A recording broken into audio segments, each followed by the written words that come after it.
Civilizations rarely collapse solely due to external catastrophe. More often, they fail because their internal structures successfully filter out the very data required for survival. The tragedy of the Norse Greenland colony is frequently reduced to a simple tale of climate change, a cold snap wiping out a struggling settlement.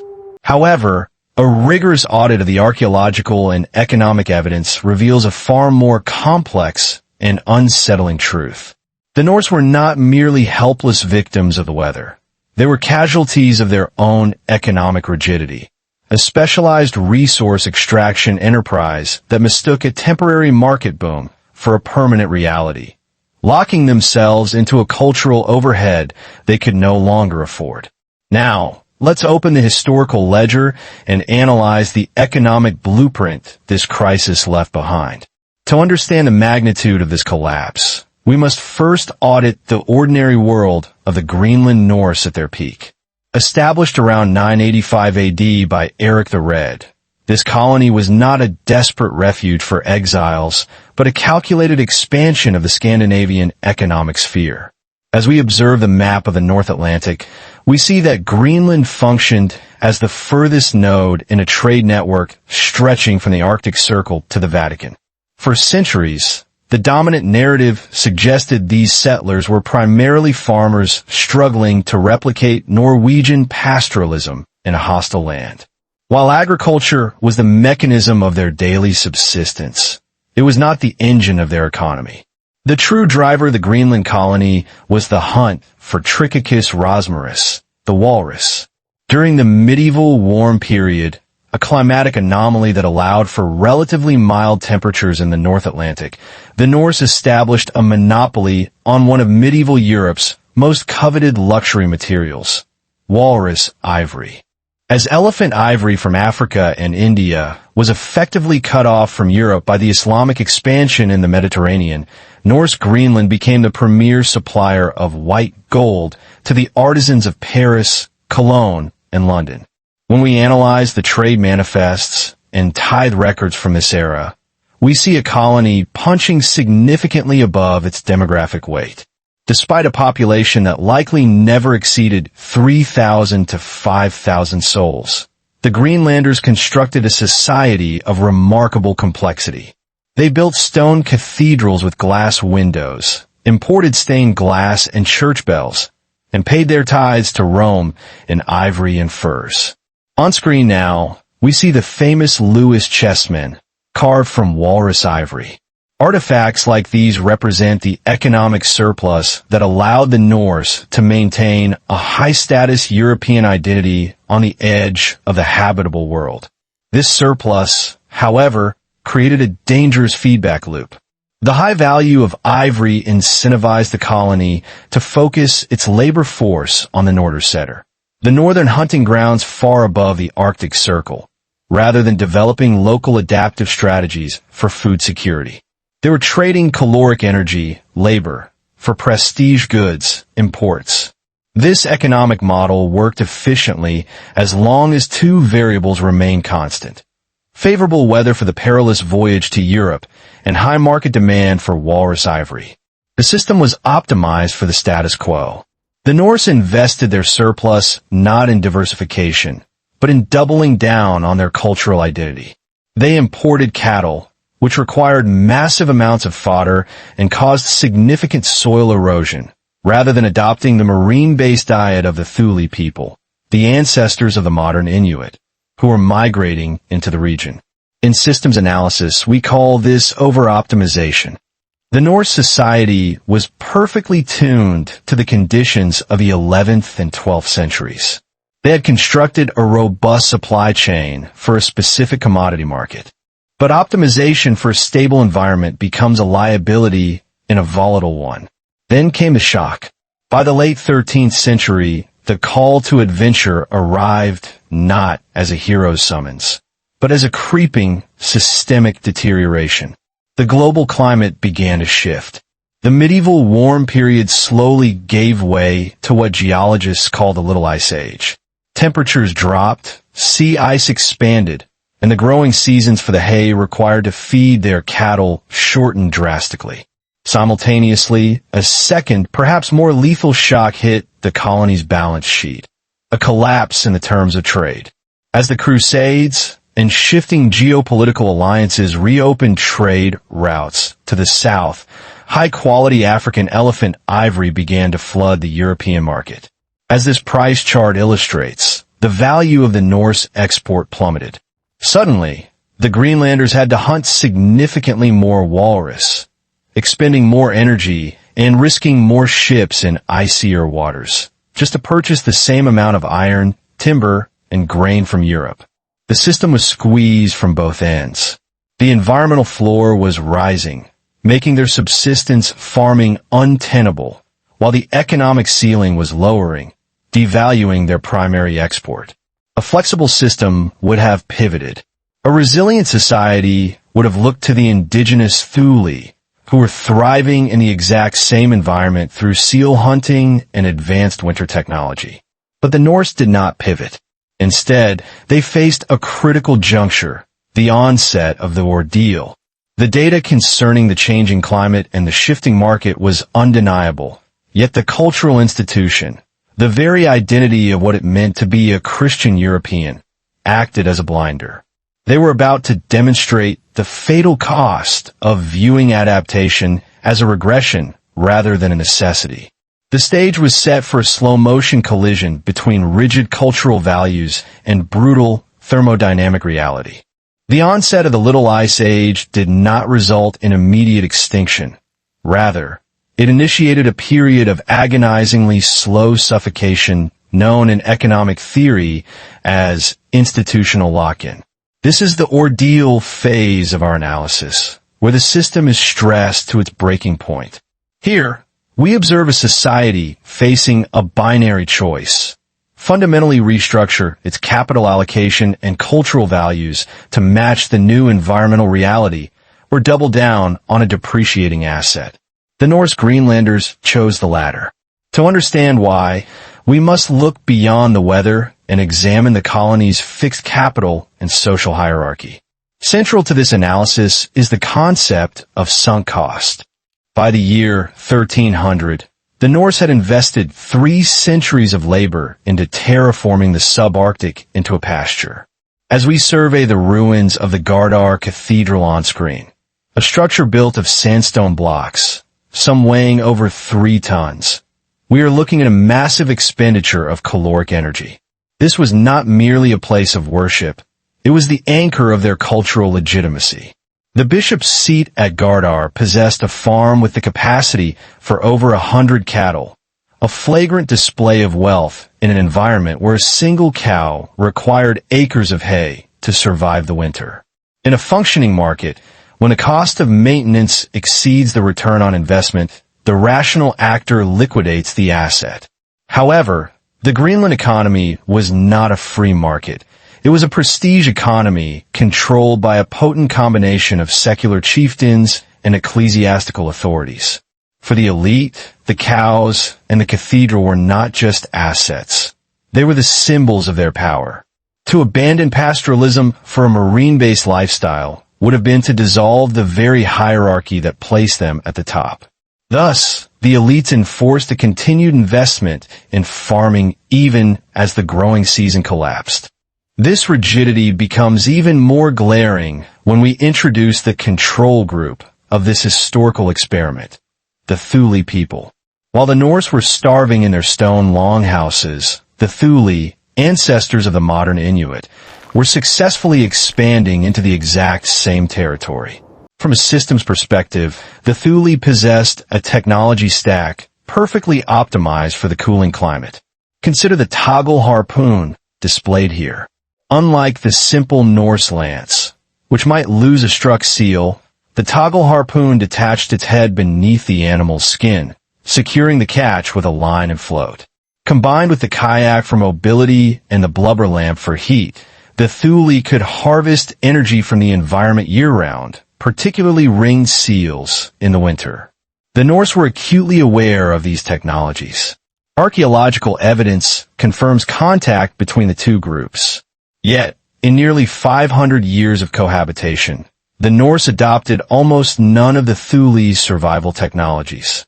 They did not build kayaks. They did not use toggle harpoons. They did not dress in the superior multi-layered furs of the Inuit. Why? Economic anthropology offers the answer: cultural boundary maintenance. The Norse viewed themselves as the outpost of Christendom.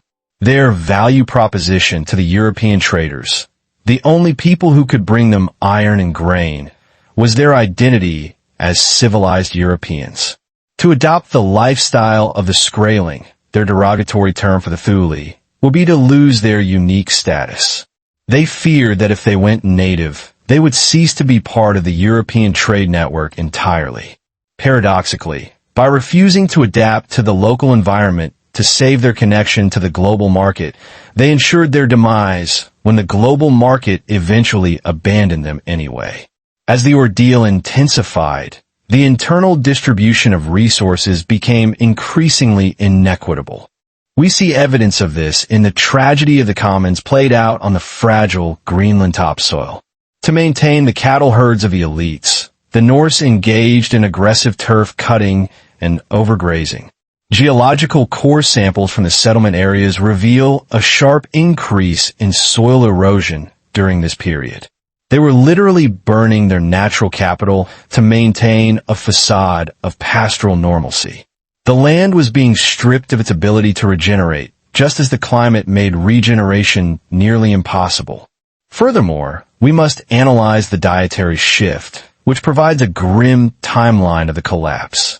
Isotopic analysis of Norse bones from the early period shows a diet consisting of roughly 80% terrestrial food, beef, dairy, caribou, and 20% marine. By the late period, just before the final silence, that ratio had flipped. The average settler was consuming nearly 80% marine food. Critics might argue, does this not show adaptation? We must correct this assumption. While they shifted what they ate, they did not shift how they acquired it.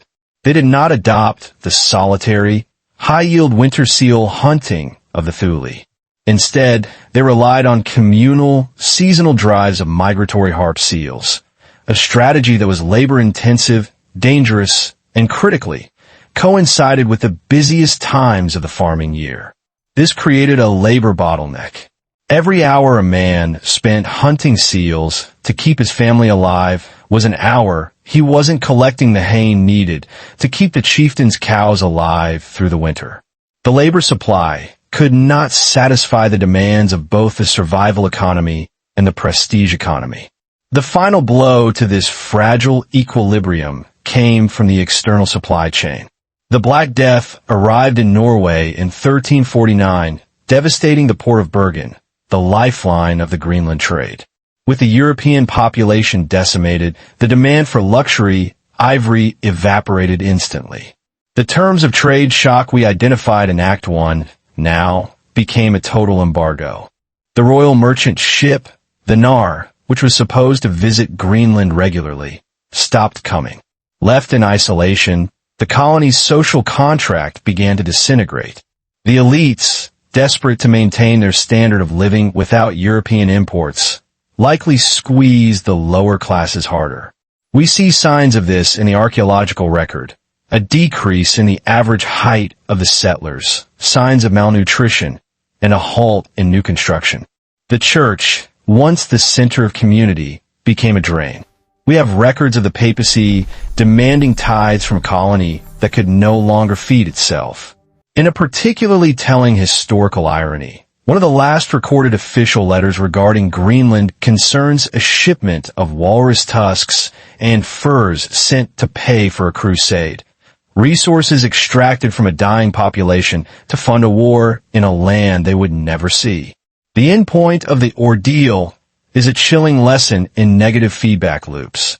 As the climate cooled, the pastures failed.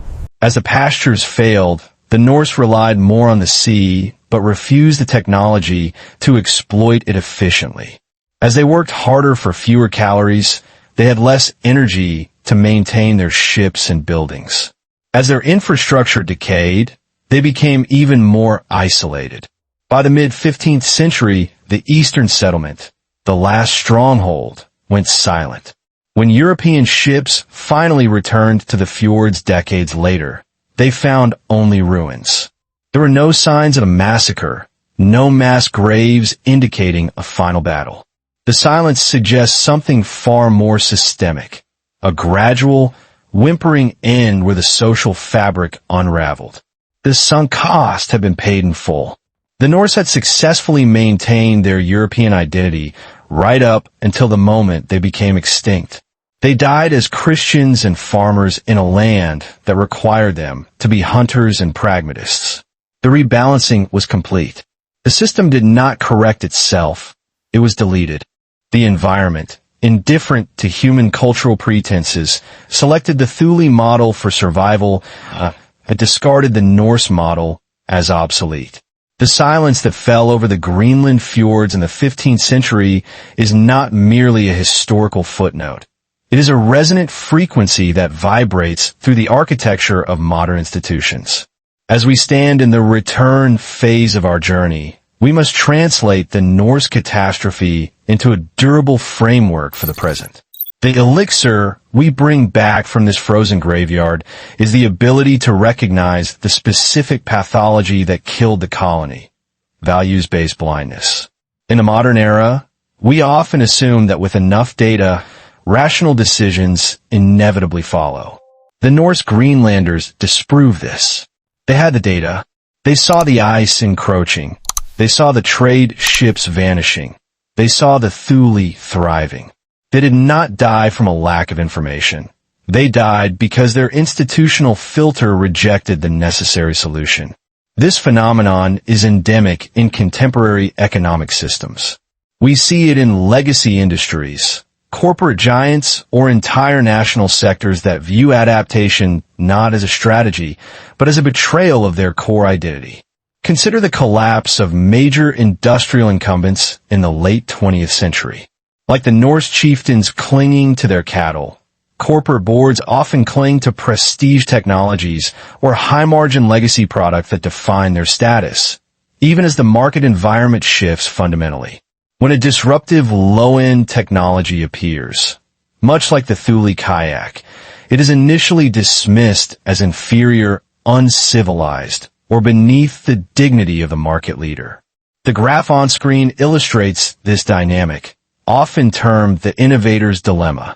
The incumbent, the Norse, stays on the upper trajectory of sustaining innovation, pastoralism, serving their most demanding customers, the church/European elites. Meanwhile, the entrant, the Thule, occupies the lower trajectory, surviving on margins the incumbent deems unacceptable until the environment shifts and the entrant's model becomes the only viable one. To avoid the fate of the Greenlanders, we must implement what I call the adaptation audit. This is the weapon you, as the modern decision-maker, can wield against systemic rigidity. It consists of 3 critical inquiries that strip away cultural bias to reveal thermodynamic reality. First, we must audit our cultural overhead. The Norse spent their dwindling energy reserves building stone churches and importing stained glass. High-maintenance signaling mechanisms that offered zero survival utility.